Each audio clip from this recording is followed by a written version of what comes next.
In the summer of 2018, the achievement hunters journeyed to a remote forest in the middle of Louisiana. The area was known for its danger, both physical and paranormal, being the location of numerous ghost sightings.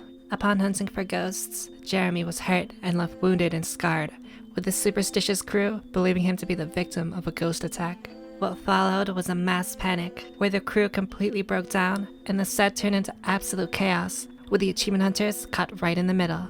This is the story of the Jeremy Ghost Scratch. In the late 1800s, a sawmill was built in the remote community of Longleaf, Louisiana, far from any cities or civilization. The area was a company town with the sawmill at its center, and because of this, the mill was the main source of income for its residents, leading to extreme competitiveness and eventually, murder. Worst of all was Dead Man Stokes, one of the sawmill operators, being rumored to have killed countless in his hunger for money.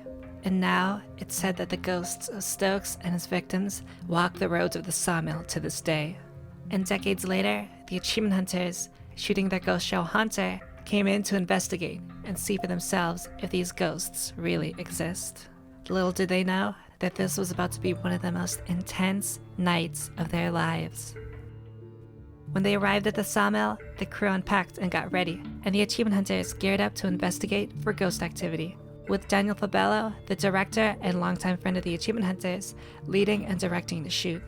And when they started, the investigation went like usual, moderate activity on their instruments, but nothing conclusive either way on if the ghosts existed. So it seemed like there really wasn't anything at Longleaf, and the crew could wrap up and go home.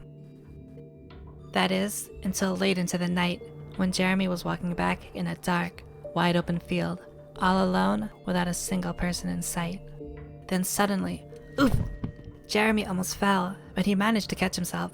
However, he didn't trip over anything. In fact, it felt like he was pushed by something or someone. Jeremy looked around, and he was still in the middle of an open field with nothing and no one around him. Weird, it seemed, but he balanced himself upright and continued on. But something wasn't right. As Jeremy kept walking, the area of his back that got pushed started to hurt, and Jeremy started to get a feeling like something was wrong. And now he was getting worried. So he called Jeff and the others to come and help, and when they arrived, this is what they saw. 3 scratch marks on Jeremy's back, right where he got pushed. The achievement hunters couldn't believe what they were seeing, so they went back to base camp, and back to the rest of the crew. And when the crew saw what happened to Jeremy, the set broke down into complete madness. Before we go there, we need a bit of context first, because Rooster Teeth does have its own live action department, but they hired locally this time. If you're filming a production in a location that's far from you, such as a different country, it can be really expensive to fly your entire crew and all their equipment all that way. So oftentimes, it's cheaper to just hire a local crew in that area, since they're already there and they already know the location better. And since they traveled to Louisiana, this is what happened with Achievement Hunter, and they had to hire the crew locally in this very remote, very rural part of Louisiana. And the people they hired were some interesting characters. We had a very Louisiana crew on that set, yes. How many alligator tooth earrings were present you're on me? You're on the right path, Andrew. Yeah. So while most of the Rooster Teeth people on the set didn't believe in ghosts, these local rural Louisiana people were totally 100% into ghosts.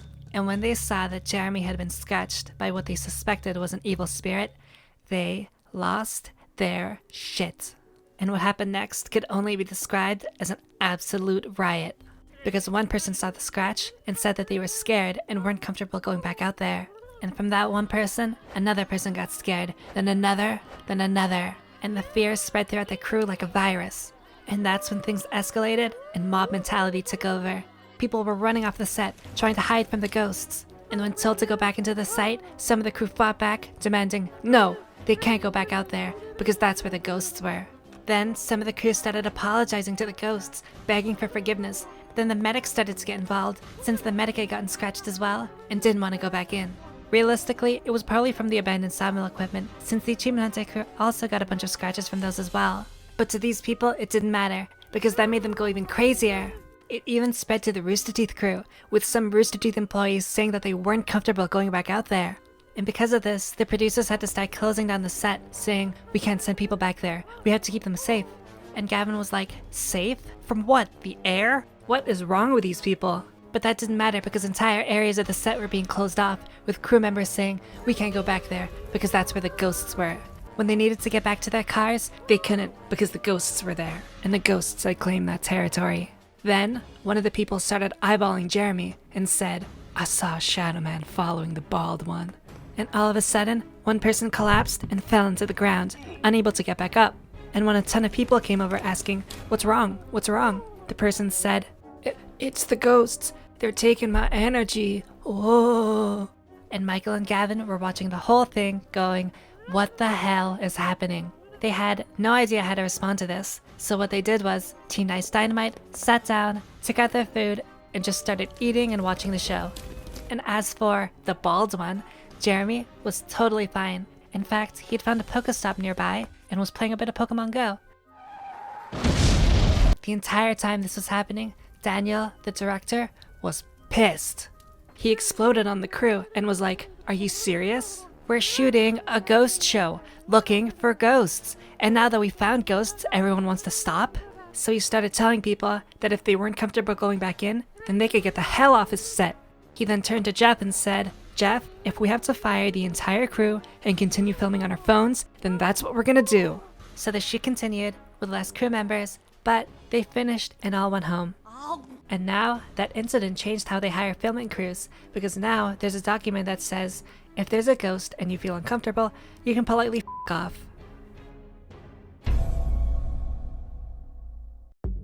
There's lots of mystery and confusion going around, so let's look at the evidence and try to find out how this scratch actually happened.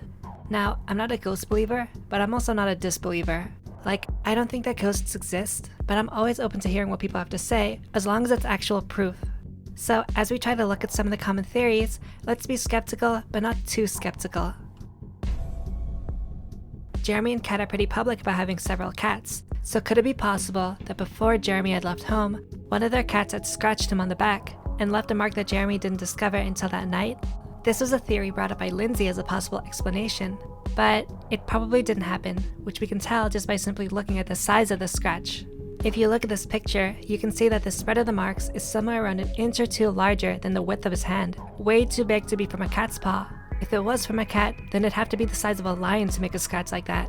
And it probably wasn't sawmill equipment either, which is another theory, because, while yes, it was an abandoned sawmill with plenty of loose saw blades and hooks, the time when the scratches started to hurt was when Jeremy was in a wide open field with nothing around him. And even if Jeremy did get scratched by sawmill equipment, then wouldn't it have shown up as tears on the back of the tactical vest? So no, it probably wasn't sawmill equipment, nor was it a cat or a ghost cat. Sorry, Lindsay. It is, however, the perfect size for a human hand to scratch. Could it be that the night before, Jeremy had had wild sex with Kat where she scratched his back? This was actually brought up by the Achievement Hunter crew as a plausible theory, so could that be it? Well, the problem with that is that it had been some time since Jeremy had seen Kat, because he had spent the previous day traveling to the location. But maybe it wasn't her, but Jeremy who scratched himself.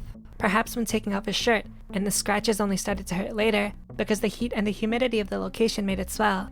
This was in the middle of the summer, in the middle of Louisiana, so it was insanely hot. And yeah, heat and sweat can totally irritate an already existing wound, so maybe this is what happened. But there is a glaring problem to this theory. The whole idea that it was already there and the heat irritated the wound doesn't really work, since at that point, they had already been on location for around 10 hours.